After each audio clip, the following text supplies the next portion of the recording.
We are live here on the beautiful campus of Alcorn State University, Lorman, Mississippi, 39096, area code 601, in case you didn't know. Braves football over the weekend against Southern University. Great crowd, tremendous crowd. Pretty good football game, and the Braves had to grind this one out. It's 2 halves of football. That's why it's 4 quarters. That's why they're 2 halves, and that's why you make adjustments. And that's what it was all about as the Braves got it done on Saturday, winning by the final of 48-31. We'll have all the highlights. I'm Charles Edmond with our producer, Jamario Brooks, in Studio A. We're in Studio B.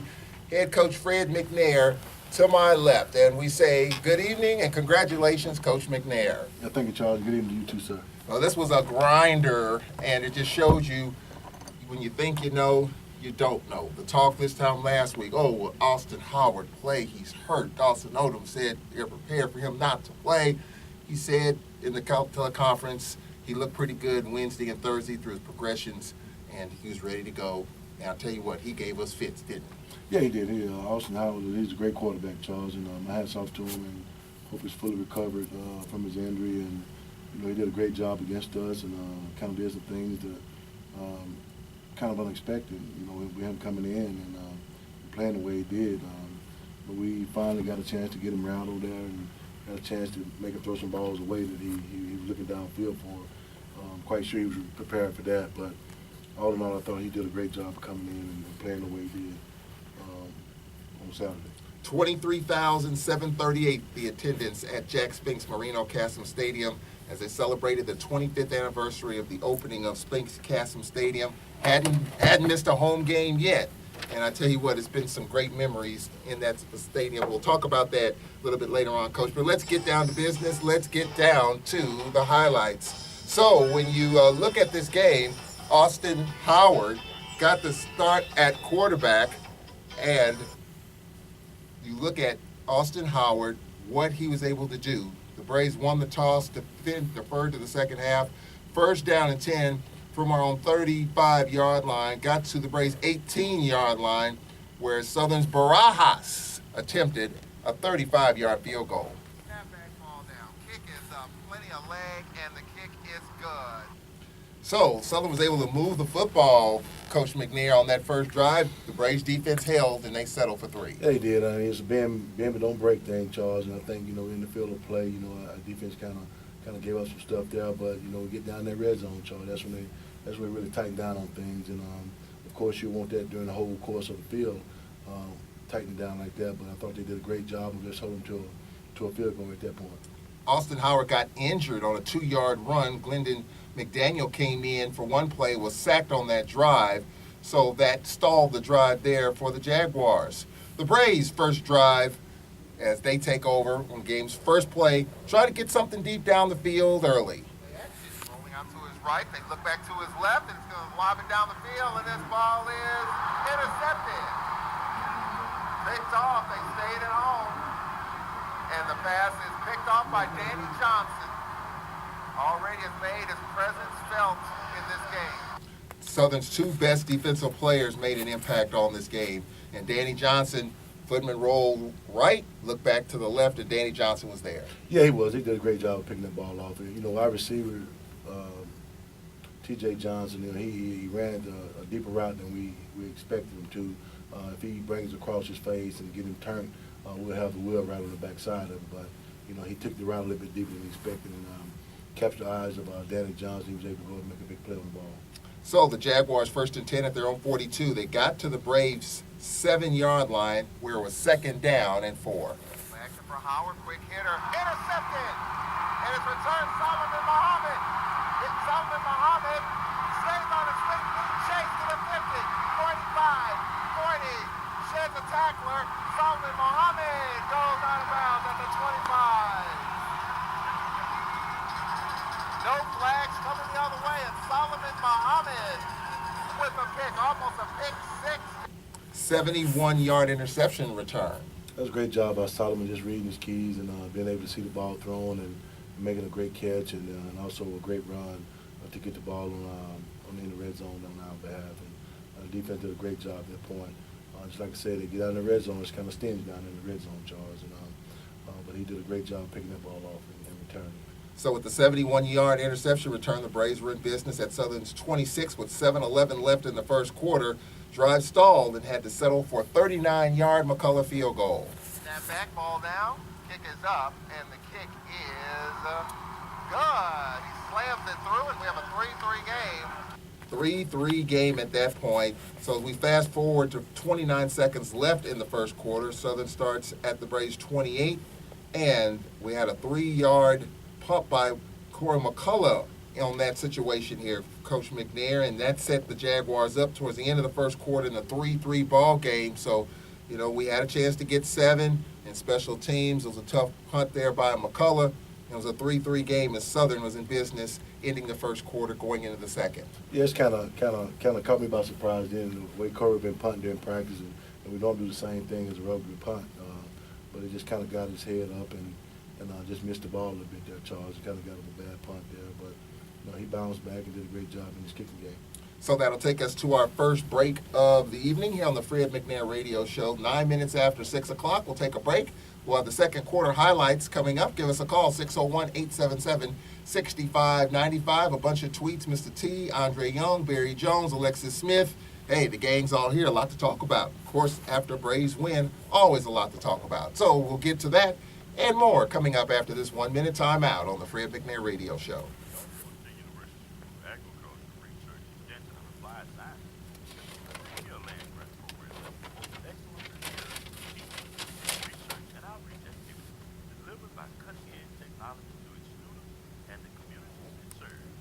Vibrant teaching, research, outreach activities. The School of Areas empowers students and citizens educationally and socioeconomically to enrich the quality of life for themselves and their community. For more information on our school and our service, visit us online at www.allpoint.edu/area. Join WPRL 91.7 FM, WPRL.org for the 2017 edition of the High School Coaches Show there every Friday at 10 a.m. Hosted by Jay Miles, Gospel Music Director with head coach James Harrison of the Jefferson County Tigers and Harry Brown of the Port Jefferson Blue Waves. The coaches will be talking about the X's and O's of the upcoming 2017 football season. Don't miss it.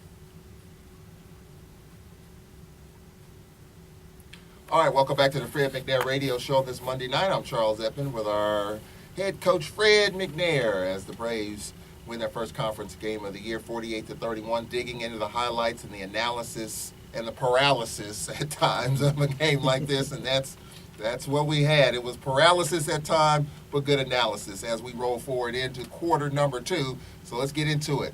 As we begin the second quarter, Southern 2nd down and 7 from the Braves, 25 to start the quarter. Edwards a 2-yard gain. It made it 3rd down and 5 from the Braves 23. Howard looks, check down wide open, 30, 25, 20, the edge, inside the 10, inside the 5, down the 1, at the goal line, touchdown, Jaguars. That was Ben out in the flat, 23 yards. Now, first big question, that same play out on the edge, left or right, Curtis was wide open on those edges. Talk about what didn't happen on those occasions. Well, the biggest thing is sometimes when you get an injury and you lose sight of some of these players that normally start in no position, Charles, and then you put somebody new in that position that really don't know as much as your starter, you kind of lost in the twist and all that kind of stuff, Charles. I think that would happen out there in the flats, either the linebacker or the nickel didn't cover the flats in that case. So we was able to miscue on that when they able to score on that pass play. All right, so it was 10-3 Jaguars, 14:21 left in the second quarter. The Braves go 3 and out on their next drive, and after a 51-yard Corey McCullough punt, Danny Johnson with a 42-yard punt return, so that set the Jaguars up there. Yeah, big return for them, and I thought we did a outstanding job of trying to get it covered, but we left a little crease in there for him, trying to make that big return on us. So that was a 42-yard punt return. The Jaguars had it 1st and 10 from the Braves 24, 3rd down and 5 from the Braves 19. Howard back to pass, steps up, check down, catch 10, 5, down to the goal line. So that made it 1st down as Jamar Washington with the catch, and all of a sudden it was 1st down and goal from the 1. Ben's 1-yard run, and the Jaguars, Coach McNair, 2:53 into the second quarter, had a 2-touchdown lead. Yeah, they did. They did a great job of getting on the score. You know, we just got to get ourselves together and make sure we bounce back from that a 2-touchdown deficit there, Charles, and just play football. One thing that we've done, every time a team has done something to us, we seem to find a way to respond. And on the Braves' next drive, they're on 24-yard line with 12:02 left in the first half. The Norris Footman with an 11-yard run to the Jaguars' 35-yard line. Lance Turner straight up the middle. Here's Lance Turner to the 50, to the 45, being chased from behind, 40, 35, and goes out of bounds. And so that set it up right there with Lance Turner's big run. So first down and 10 from Southern's 35-yard line. Then it was third down and 13 as we were behind the chains. Pass, pressured up the middle, good block. Will check down high, caught Lance Turner to the 10, to the 5. Turner, Boy, Lance Turner made some nice catches in space, and Jaguars struggled to bring him down all night. Yeah, he's a tough runner, Charles. Even in the running game, and even when he catches the ball out of the backfield, he's always tough to bring down. And he's a strong player. You kind of look at him the way he practices. That's the way he plays in the game. The way he practices, he's very physical. And so he was able to make that catch and score for us.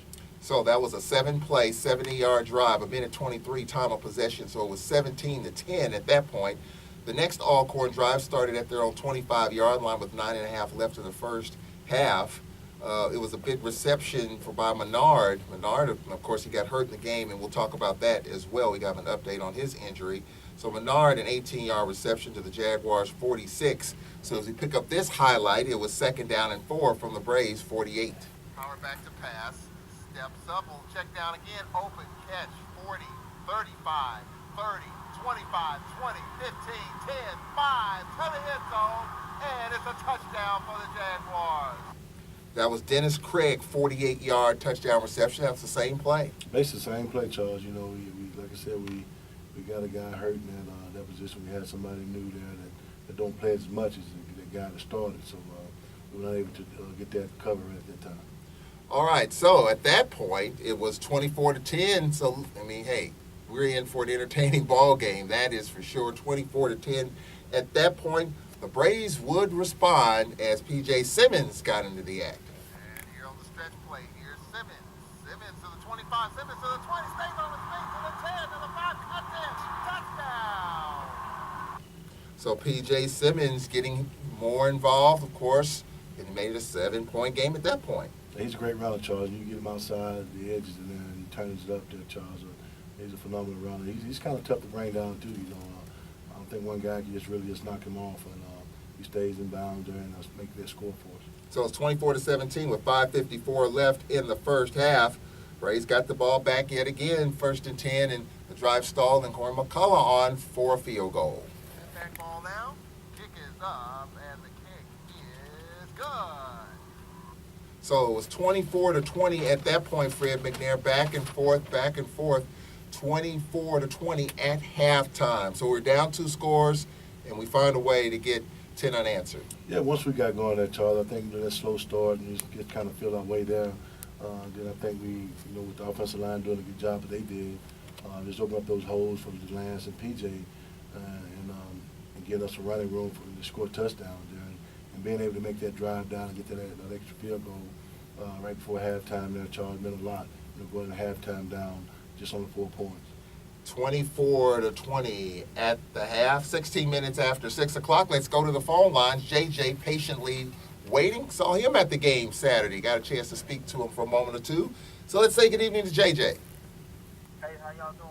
Good evening. All right, JJ. Hey, Coach, I just want to say, just proud of y'all. I came to watch the game. I got there probably around Friday-ish. And I was very impressed with the offensive, play calling and how the offensive line played, especially in the second half. So, kudos to, Coach Kite and the whole offensive staff. I just want to say, good luck next week and go Braves. We appreciate that, JJ, man. We appreciate that a lot, man. All right, JJ, thank you very much for your call. We got a text that's come in from Baton Rouge, a 225 area code. I have plenty, of course, an Alcornite, an Alcorn supporter anyway. He says, I have plenty of friends, family, and colleagues around the Baton Rouge area, and after Saturday, they all want to know who is this number 8 for Alcorn. We all know who number 8 is, Coach McNair. Yeah, hopefully we'll continue to see a whole lot of number 8 in the last tournament. Like I said, he's a phenomenal rounder, and he always give his credit where it's due, his offensive line, and even in the press conference on Saturday night, that's what he did, and he really commend those guys for the job that they done, giving him the creases to be able to run the way he did. It's a lot of yardage right there just to be rushing charge, and they chewed it up for him. So they made him make the creases, and he did a great job of hitting and scoring for him.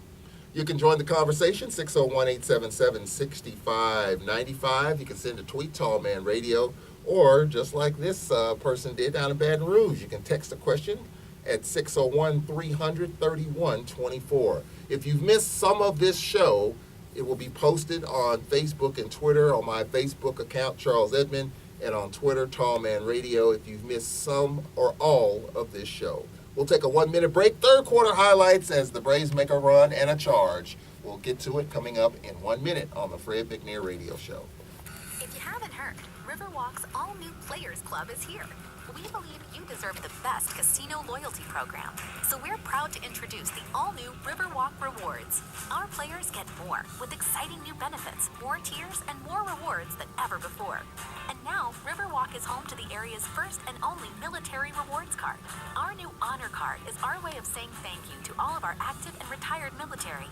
Let's play at Riverwalk Casino Hotel. Must be 21 to gamble. At highway speeds, the average text takes your eyes off the road for about 5 seconds. That's enough time to travel the length of a football field. Stop texts, stopwrecks.org. Brought to you by the National Highway Traffic Safety Administration and the Ad Council. At WPRL 91.7 FM. You are tuned in to WPRL 91.7 FM, broadcasting from the campus of Alcorn State University. Braves fans, be sure to mark your calendars for this year's Celebration Bowl. The third annual event will once again match the SWAC and MEAC champs, to be held on Saturday, December 16th at the brand new Mercedes-Benz Dome in Atlanta. Tickets and official hotel info will be available soon. Visit the Celebration Bowl website at celebrationbowl.com for more information. All right, Coach, obvious question here, 2 days after the fact. What was said or not said at halftime, because it was a totally different team? No, I just basically charge. I get the guys up and I just tell them, what we always talked about, and just staying focused and finish the plays and keep fighting. That was the biggest thing at halftime, Charles. And I didn't really need to give a big speech at halftime. The guys knew what they was capable of doing, and they knew the kind of team they were playing in Southern. So, my biggest thing was try to get them back focused and playing Alcorn brand of football. And it wasn't a big fuss, and wasn't a big noise I made to them, and just over 3 words that I told them. And I think that they kind of honed in on it and took it that way, and they went out and they stayed focused. They finished plays and they kept fighting. That's what it took. So they kept doing that, Charles. That was the biggest thing at halftime, man. We just went in and just regrouped, made some adjustments, and came on out, and just like I said, we played Alcorn brand of football. Watching you talk to your team and listening to how you talk to your team after practice and different stuff, you're not really a big, long speech guy. I think, to me, in my impression of you, it's all about business. People know what they have to do. Short, sweet, simple. You talk about the 3 Fs. How about the 3 S's? Short, sweet, and simple. And it seems like your speeches to your team are just that. That's the key, Charles. Just get to the main focus point, and that's the biggest thing. Just get down to what you have to say, and instead of trying to go all the way around the world and just say one thing, just be blunt, and they understand it that way, and the kids, they're players, and I told them that. I'm not a big vocal speaker, but, when I say things, that they really take it to heart, and they understand what we're trying to do as coaches, to get them to do everything, the right thing, the right way. Once it's said, and everything get done that way. So, I think I commend my coaching staff the same way. We speak one mouth, but want to say everybody say, and the kids kind of piggyback off that, once things are said from a coach's standpoint. All right, so let's get to the third quarter highlights. The Braves began the third at their own 23-yard line, got to their own 48, 1st and 10. 47-yard line, down by 4. And here's DeLance Turner again in the open field. Turner straight to the 30, the 20, the 10, and he's going to score a touchdown. It was just so funny. Jay Miles with the chuckle there. It was just so wide open. That was a 77-yard drive, and bam, we got the lead. Oh yeah, Charles. Like I said, they did a great job of opening the creases, and the Lance he knows where they at.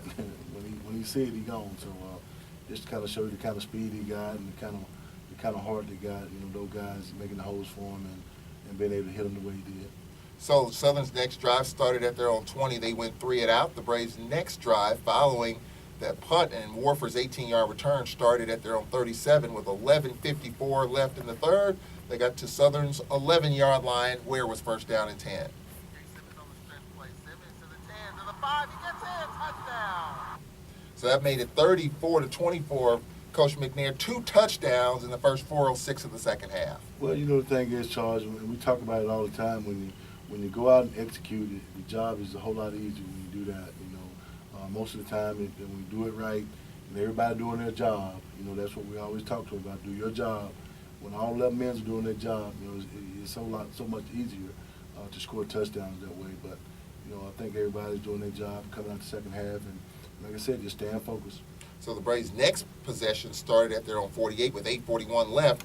Turner a 20-yard run, and then a 21-yard run got to the Jaguars' 16, where it was third down and 8 from the Jaguars' 14. Rolling towards right, grab, caught, touchdown. Marquise Warford with the catch. That looked easy. I mean, Warford looked surprised that it was so wide open. You just turned around and caught it. I'll tell you what, sometimes the speed is the difference of everything. You start putting marquees on people when they start to back up. It makes it a lot easier. He breaks it right off on our route, so he was able to get open there and Footman able to find him for that touchdown, Joe. So it was 41-24 with 6.5 left in the third quarter. The Jaguars 3 and out. Braves in control of the game. Started at their own 25-yard line with 4:56 left in the third quarter. First down and 10, high snap, bobbled, and Southern's got it, and it's going to be a touchdown for the Jaguars. Bobbled snap picked up by the Jaguars' Aaron Tiller. So Danny Johnson and Aaron Tiller, you talked about it in the pregame leading up to the game Saturday that those two were going to make a difference if we didn't do what we needed to do. And Danny Johnson and Aaron Tiller both made a difference. Exactly right. One makes an interception, one picks up a fumble and scores. So, those are all two SWAC players, first team all SWAC players at Charles. They did a great job, and was kind of concerned about those guys going into the game, like I said, but the second half we was able to contain them a little bit, and coming out of the second half, defense didn't give up no touchdowns, and the only touchdown that was given up was the one that we fumbled on right there, Charles. So that's on offense, and we just got to do a better job of getting the snap from the center and making a play.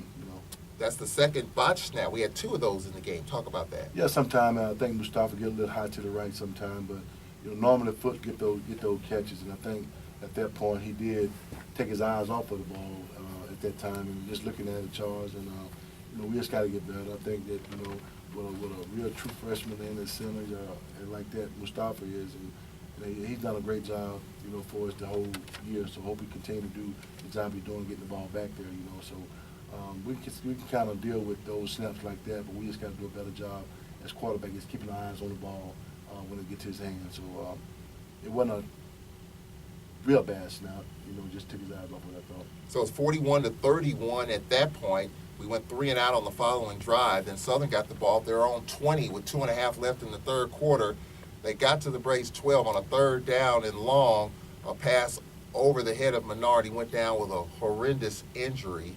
And by the way, we can report, and Dawson Odom said this today, that it was a broken leg. Surgery was yesterday, and he is expected to be transported back to Baton Rouge today. I think he went from Natchez to Zachary, from what he said in the conference call today. So our thoughts and prayers are with him. Cedric Tillman saw it. He said it looked pretty bad. You were out there as well with all the medical personnel. Yeah, I think he broke both his tibia and his fibula, Charles. And I mean, that's an injury that nobody wants to wish upon nobody. We kind of hated for that kid. I think the kid had an opportunity to go into the next level. And just keep praying for him and his family. That he have a fully recover from it and continue to do the things he want to do in life at that standpoint, Charles. But it was a very severe injury that's going to cost him the rest of this year. And with that incomplete pass, we blocked a field goal, and Dawson Odom's admitted that emotionally the life went out of the balloon after that point. It was 41-31 at the end of 3. So Southern was driving, could have made it a 1-score game, but our special teams came up big. Anytime you lose a key player as such as that, Charles, and I know that guy was a key player for Southern, and then, all the air comes out of you sometimes, and, we was able to get that blocked field goal there and sustain it, stop that drive there for them, and get the ball back. So it was 41-31 at the end of 3. In the fourth quarter, the Braves put the game away late as the SWAC's offensive player of the week got it done yet again. And on the stretch play, here's P.J. Simmons. No, that's DeLance Turner. That's Turner. To Yeah, the that's 20, Turner. to the Yeah. 10, and he scores. Yeah, It that's was the Turner. final nail in the coffin. So we were looking to milk the clock or run out the clock, and we were able to get that touchdown there to put it away. That was a big score for that, Charles. You're looking at it now at 48-31. And pretty much kind of soared up after then. So we was able to sustain some drives, in the fourth quarter to get first downs and run some time off the clock as well. So the Braves win 48-31. We'll have post-game reaction coming up after this 1-minute timeout, bottom of the hour. A bunch of tweets to get to, so we'll talk about this one, break it down for you. We'll have the SWAC report. We'll hear from Coach Mike Haywood, the second-year head coach of Texas Southern. We'll get his thoughts on the Braves as we'll play Friday night at 8 o'clock at Compass Stadium. Back in 1 minute on the Fred McNair Radio Show. At Ceasefire, we had a bold new idea. Why pay for data you don't use? So we created Unlimited with cashback. On months you use lots of data, Unlimited has you covered. Use less data and get cashback on your bill. That's like going to a free baseball game, a free movie, or a free night of bowling. Get Unlimited with cashback only at Ceasefire. Customer inspired. Switch today and get 50% off our hottest smartphones with trade-in. Details at cspire.com. It's important to plan ahead for emergencies, like the storm. When it kicked in, we had a plan. We were able to get in touch with each other in no time. The whole experience was fine. If there's one piece of advice I'd offer other moms out there, it's to stay calm and keep to the plan. Some parents plan ahead, some don't. Make sure you know where to find your family in an emergency. Visit beready.iowa.gov. Brought to you by Ready Iowa Female Health Council. Alcorn needs your support now more than ever. Show your Alcorn pride. Support our champions and scholars all year long through the Always Alcorn Annual Fund. Make your gift today. Help us continue fielding leaders for the future. Call 601-877-6296 or visit their website, alcorn.edu/foundation. Bottom of the hour, let's pause 10 seconds for station identification. This is the Braves Sports Network. WPRL 91.7 FM, broadcasting from the campus of Alcorn State University. Big win for the Braves. They pull away in the second half, 48-31. Huge game for DeLance Turner, 272 yards rushing. Again, SWAC Offensive Player of the Week. And following the game, he spoke with our Cedric Tillman. Man, what do you say about tonight? Man, yes, we had a bounce back from the last 2 weeks. We started out slow in the first half, but the O-line realized they could just push them boys around. I just followed the blocks. Yeah, talk about that first half. It was kind of pretty tough there. It was kind of out of sync there, but you guys finally got it rolling there. Yeah, we started out slow. We just found out we had to go into the game plan a little bit, find out what could work, what didn't work. Then we found out what did work, the inside zone. Okay, just talk about all of that in the second half. You guys were able to start getting it rolling there. Just talk about some of the things maybe you guys saw on their defense. Really, the O-line just got that confidence. They told me just follow them, keep following them. They're going to get me to the promised land. It's all the O-line. Okay, we appreciate it. All right, y'all. All right, Cedric, thank you very much. As DeLance Turner, 21 carries, 272 yards. He was a beast all night long, especially in the second half. But I want to look at the other side of it, too. Lenore's Footman, we scored 48 points. And Lenore's Footman, a quarterback, 6 of 15 for 56 yards. Was it tough sledding for him, or did Southern's defense have him pegged? Oh, not really, Charles. We saw our running game was there, Charles, and that's one thing that we do a great job of really identifying the things that we can do during the course of each game. If we have to pass, we will, but their secondary didn't scare us from throwing the ball. We saw fit that we could run the ball on them, and that's what we did.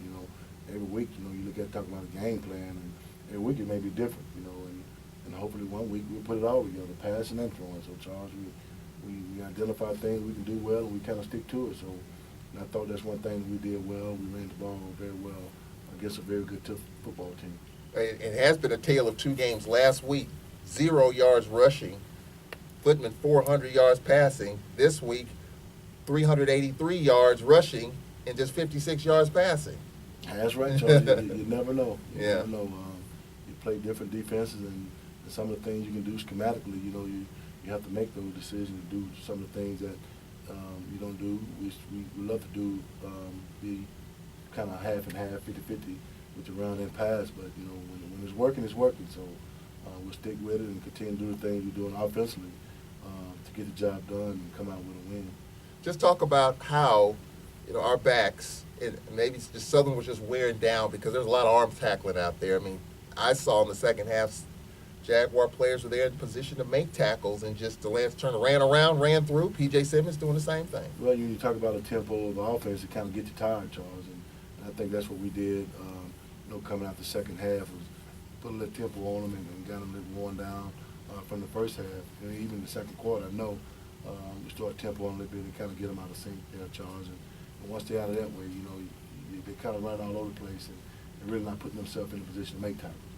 Defensively, as you look at the Jaguars, Austin Howard getting the start, played every play but one, 24-45 for 274, sacked twice, a couple of touchdowns. Talk about our defensive line and our defense able to rattle him, especially in the second half. I tell you, I can't really say enough about that defensive line and the front seven that we have up there, Charles, the way they get after the quarterback, man. When they're determined to get that to him, man, they're going to do it. And, Solomon Muhammad did have a solid game, 13 tackles. Michael Brooks had 1.5 sacks. Alvin Wilson and both Brady Smith both had 9 tackles. And I have to say this about this young man that came in and stepped in and played a tremendous ball game. LaShawn Ely had 10 tackles. Charles, he played every position in the secondary. When it come down to it, you talk about the flats and the things that was going on in the flats. He stepped in and played that nickel, he played the dime. He played safety, he played corner. So this young man had really grown up to age, Charles, and really understand the things that Coach Thomas is really trying to get him to do on the defensive side of the ball. So you talk about a kid that comes in and do a job the way he did the second half and just don't do anything else but his job in those positions. It means a lot, the things that he can do. So the more he can do, I think it better the situation of that secondary. And he kind of be the leader back there in the secondary, him and Brady Smith. So they're doing a great job in the secondary. And like I said, I really can't say enough about that defensive front, Charlie, where you get off the quarterback. For Southern, Ben had 134 yards on 19 carries and a touchdown. He was a slippery customer Saturday. Yeah, he was tough, Charlie. He's a tough runner. He's a tough runner, out in space. And, I got to credit the offensive line. They did a great job on the pin and pull stuff. Those big guys get around that corner, man. Now they on defensive backs and stuff like that. It's kind of tough.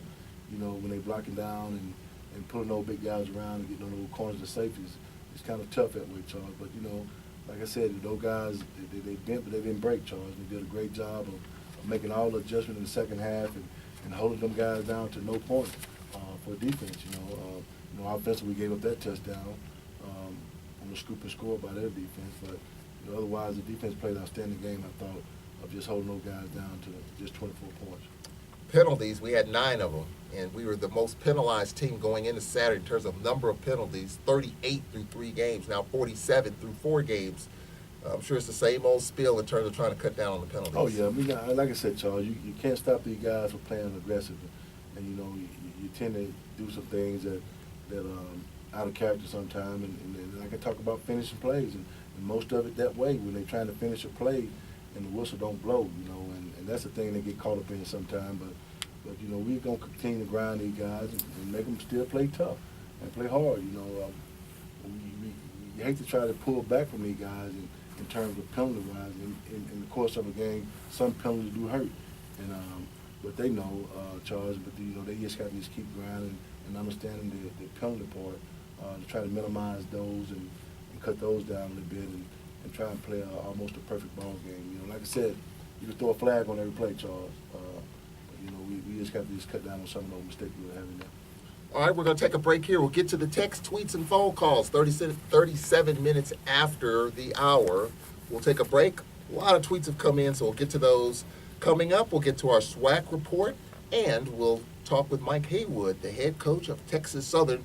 We'll get his thoughts on the Braves, and Fred McNair will give us his thoughts on Texas Southern. All that coming up in 1 minute on the Fred McNair Radio Show. It's game day. You've got things to do, tents to set up, games to stream. Good morning, football fans. That's why C Spire invested in more towers for more power. More towers give you more streaming, more sharing, more cheering. You know what football means to you, so our network has you covered.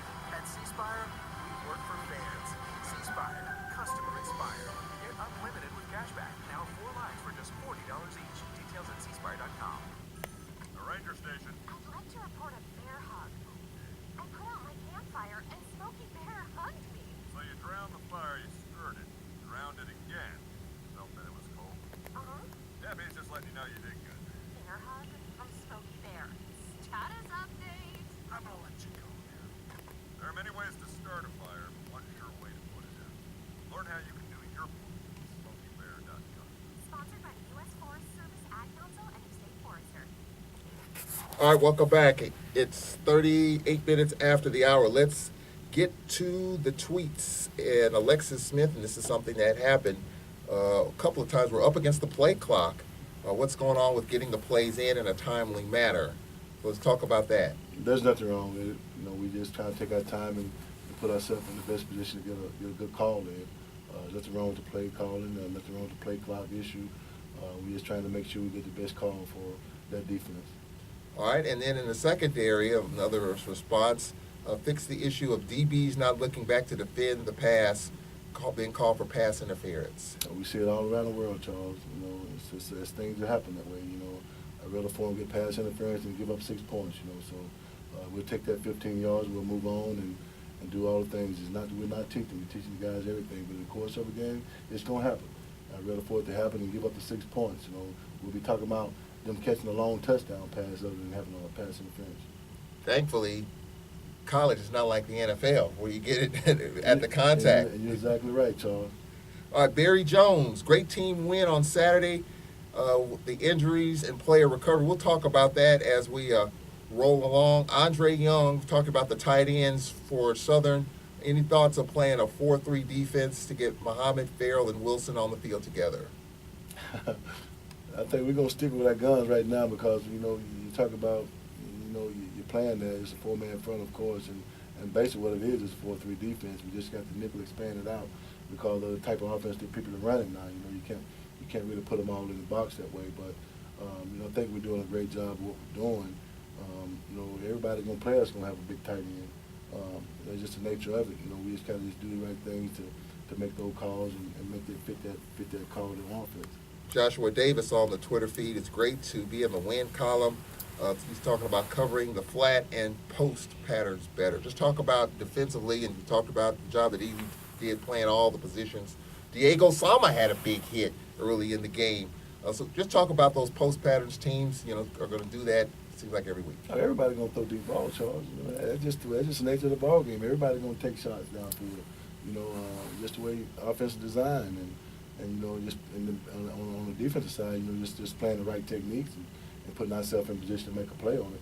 That's the only thing. But everybody's going to throw deep balls. I mean, it's just the nature of the game. All right. We have another tweet that has come in about the backup quarterbacks getting some playing time. Of course, this game coming up, and we'll talk about it throughout the course of the week, this game with Texas Southern does not count in the SWAC 7. It doesn't count for us or for TSU. So it's just basically a regular game that doesn't count in the SWAC standings. Of course, it's another game to play. So the question, I guess, because it's not a game that counts per se, will more players see more time in this particular game? I'm just going to say this, Charles. We're going to win a football game. That's the way we look at it as a coaching staff. If it presents itself, it will. But we're going to try to win a football game, Charles. And that's just the way I feel about it. That's just the way the coaching staff feel about it at this time. And we're going to win a football game. Yeah, and, hey, I guess football, and I've heard football coaches say this, it's one of those games, if you go half speed, you're going to get hurt. Go full speed. There's always that chance, too. Taking a chance, rolling the dice. I mean, Southern rolled the dice going into this game with Austin Howard not 100%. You saw what he did. But, hey, big alumni base down there, going down there. You want to go with all guns blazing, and a win this past Saturday helped that cause. From an injury standpoint, Charles, you're only one play away anyway, so it can happen anytime, whether you're going full speed, whether you're going half speed, or whether you're going no speed. You can be standing on the sideline and get hit, So, just like I said, we're not too much putting emphasis on taking players out of the ball game and all that kind of stuff. We're going to win a football game at Texas Southern, which is going to be tough because, we got a quick turnaround. We'll be getting out of here on Thursday morning and playing a Friday night ball game. Then we got to get back on the bus and get back home that Saturday morning and get ready for another short week against Alabama State. Yeah, 2 games in basically 10 days. That's exactly right, Charles. So we got a lot of work to do, and we're going to try to keep this thing rolling and play football the way Alcorn Braves should play. All right, we'll take a break here. We'll be right back after this 1-minute timeout. Of course, this was the 25th anniversary. It was a great celebration.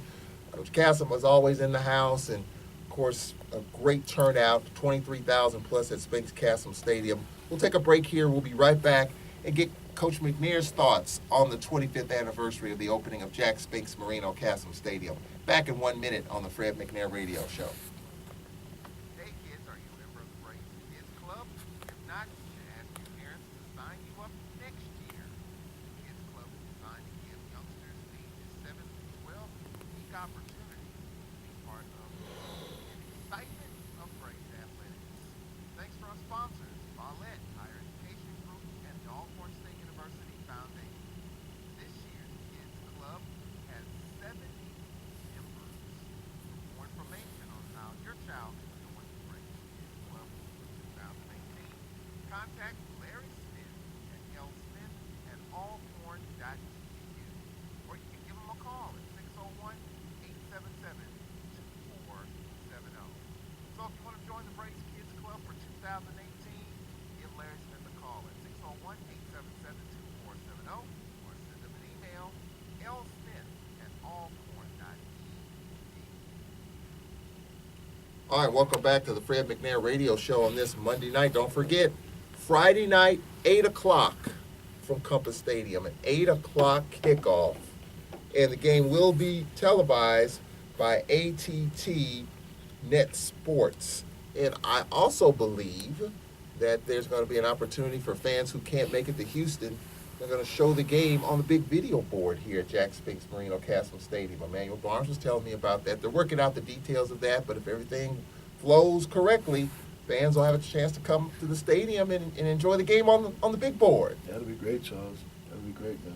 All right, let's talk about Jack Spinks Marino Cassim Stadium, the 25th anniversary, the celebration. Just talk about that day, and just, your late brother Steve was just terrific, dynamite, awesome. I haven't missed an all-court game in 26 years.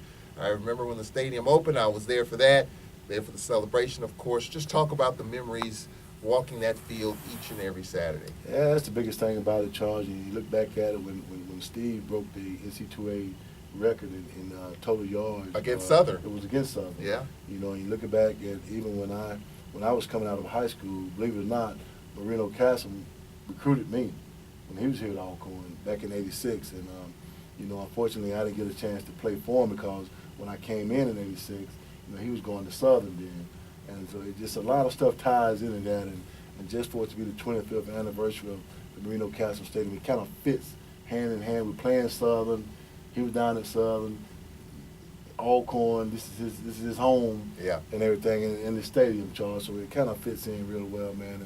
And what a way they celebrated, man, with a crowd that was displayed this past weekend, Charles, of 23,000 plus. It's unbelievable when you have a venue like that and you have a crowd to attend the games and all the festivities going on, which the coach and the players don't get a chance to do it because we're getting ready for a game. But just to come in and right during the game and see all these people in the stand and the Alcornites and fans just come to cheer you on, and it's amazing, John. And I did get a chance to see some pictures of the event during the course of halftime when they had it, but it was great, Charles. And I saw even the pictures of Marino Cassim on the field, and I got a chance to talk with him up in Houston during the Spike Championship. And, he even remembered recruiting me. and he can tell you verbatim everything that he told everybody that when I was coming to Alcorn, man. It's amazing. And I hope God continue to bless him and his family. Got a chance to talk with his wife as well, and just amazing, Charles, just the blessing that has been bestowed upon them. It was a great video montage before the game and leading up to this, the official celebration. Purple, gold, and white balloons all around. I mean, just the years of this stadium and so many memories. How many McNairs, Coach, have graced that field? Yeah, it's amazing, Charles. Unfortunately, I didn't get a chance to graze that one, but I was over in Henderson Stadium. And, Yeah. We had some great moments over there in Henderson Stadium too, Charles, as well, man. And my late brother Steve and Tim, they played in that stadium right there, the Reno Castle Stadium right there, Charles, and it was unreal with the crowd that they had there then. So, it's continuing to grow, and we just hope that everybody continue to come out and support the Alcorn State University Braves during the course of each athletic event. And, of course, I think we're going to have a bigger crowd the next home game. It's homecoming in Prairie View. They shut out Alabama State. They may be the hot team by the time we get to homecoming. So that will be something that we'll be watching. As we get to the SWAC report, speaking of Prairie View, they beat Alabama State 34-0. They had 127 yards of total offense on 7 first downs. Talking about Bama State, it's tough sledding over in Montgomery right now. Coach Jenkins, it's tough over there. And we'll be there next Thursday for a Thursday night game at 6:30 on ESPNU. Alabama A&M beat Texas Southern 30-13, and we're going to hear from Coach Haywood, the coach at Texas Southern, coming up in a few moments. Grambling over Valley 38-6, and Jackson State loses in overtime to UAPB 34-27. I was saying during the broadcast, it's almost a year to the day, and Jackson State had an 11-point lead going to the fourth quarter. It's almost a year to the day in which Pine Bluff came in here. They were down 16 in triple overtime. Almost, I think it was in September, if I'm not mistaken. So Pine Bluff beating Jackson State. So those are the scores from this past Saturday. We'll take a break here, and when we come back, we'll dig into Texas Southern. We'll hear from their second-year head coach, Mike Haywood. What can he expect from the Braves? What can Fred McNair expect from Texas Southern? We'll get to it after this 1-minute break. This is the Brave Sports Network. The Alcorn State University School of Agriculture, Research, Extension, and Applied Sciences is a premier land-grant program that promotes excellence in the areas of teaching, research, and outreach activities delivered by cutting-edge technology to its students and the community it serves. Vibrant research and outreach activities. The school airs empower students and citizens educationally and socioeconomically to enrich the quality of life for themselves and their community. For more information on our schools and our services, visit us online at www.allcorn.edu/area. Join WPRL 91.7 FM, WPRL.org for the 2017 edition of the High School Coaches Show. They are every Friday at 10 a.m. Hosted by Jay Miles, Gospel Music Director, with head coach James Harrison of the Jefferson County Tigers and Harry Brown of the Port Jefferson Blue Waves. The coaches will be talking about the X's and O's of the upcoming 2017 football season. Don't miss it. All right, welcome back to the Fred McNair radio show. Post one quick question came in via the text line. J.K. Mallet congratulates the team on the victory. The sideline passes, square outs, that's what they're called. Talk about the purpose of those. He was just talking about those square outs, and he thinks they could produce more yards. The opportunity to get those sideline passes. Just depends on the coverage sometimes, and it dictates everything. We have those routes in, and sometimes the coverage dictates us to do other things, and that's where we kind of get to it. But everybody don't play the same coverage every down, so we have to make sure that we call the plays in the area that we think we're gonna get that coverage to get those, and I think we do a great job at that. And even we had one, I think we had maybe a low throw on one to Bill there on the sideline, stopping from getting the first down there. But even the one with Marquise Wolford, that was a route there too. So right there in the end zone for that touchdown. But it depends on the coverage a lot of the time, but it takes the throw to go to the outside like that. All right, 52 minutes after the hour. Let's get into Friday's opponent, shall we? And it is the Texas Southern Tigers. Mike Haywood, second-year head coach of TSU. They lost to Florida A&M. down in Florida. They lost to Houston Baptist 24-17. They've had a couple of weeks in which they have not played. The Prairie View game was rescheduled, so they had an off week there. So they've been a little bit rested, if you will. So as you look at Texas Southern, they made the long trip to Huntsville and lost 30-13 to Alabama A&M. Got off to a shaky start, and to talk about that is their second-year head coach, Mike Haywood. That were presented to them. We had 4 turnovers in the first half, and they all resulted 4 turnovers and a shank punt. And they all resulted into scores in which it was 23-0 at halftime. We have to do a better job of making sure that we're able to stop the outside run. Jay Kristoff had a broken forearm. So he broke his forearm in the game. He's going to have surgery either Tuesday or Wednesday, and he's out for the year. Just talk about facing the Braves defensively, of course, what they did last week against Southern University and what you've seen. And, of course, last year you came here on our homecoming and it was a close ball game. So talk about what you expect from the Braves on Friday night. Southern was able to get a few runs going, but both staffs really think, or what we really think, that defensive ends are 2 really good football players. They do a really nice job. The 2 inside backers are extremely physical and fast flow guys and do a nice job of making plays. So that front 7 is something that we're going to have to contend with. Corners do a nice job on the deep ball in good position. And one of the things that you can compliment that DB coach on, when they're playing this coverage, this quarters coverage, they really go up and try to get the ball like the ball's been thrown to them. So it's going to be a really competitive game. Offensively, quarterback is dynamic, running back is really good, and the wide receivers are doing a good job. And they caused us some problems last year, and we're going to have to make sure that we get that corrected this year. Special team-wise, they fly around. That punt returner is he's a little dangerous. He's dangerous for them and dangerous for us.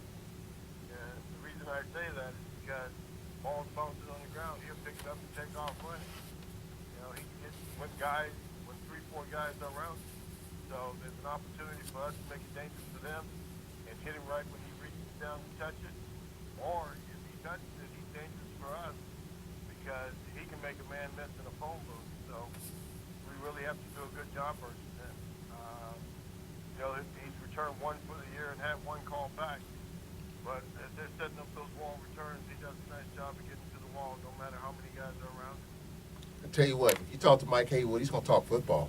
I mean, red zone blitz, dog, this, that. I mean, he remembers the game last year like it happened 10 seconds ago. Everything that happened, there were 3 or 4 plays in that game. And we were fortunate, Coach, to beat Texas Southern here in our homecoming. It was 23-20, I believe. So you talked about Jay Kristoff. Jay Kristoff was the quarterback going into the season. Broke his forearm. He's out for the year, as he mentioned. So Dominique DeLira, the 6'1 junior from Lake Travis, Texas, who was 10 of 18 for 117 yards, will get the start for Texas Southern. So you look at this TSU team, offense, defense, what do you expect? I think it's a physical team, Charles. I think that, what he does on offense and with his power game, with his counter action and stuff like that. With Kristoff, he ran him a lot. But I don't know what he's going to bring with this new guy that's coming in, which he played some. He's a junior.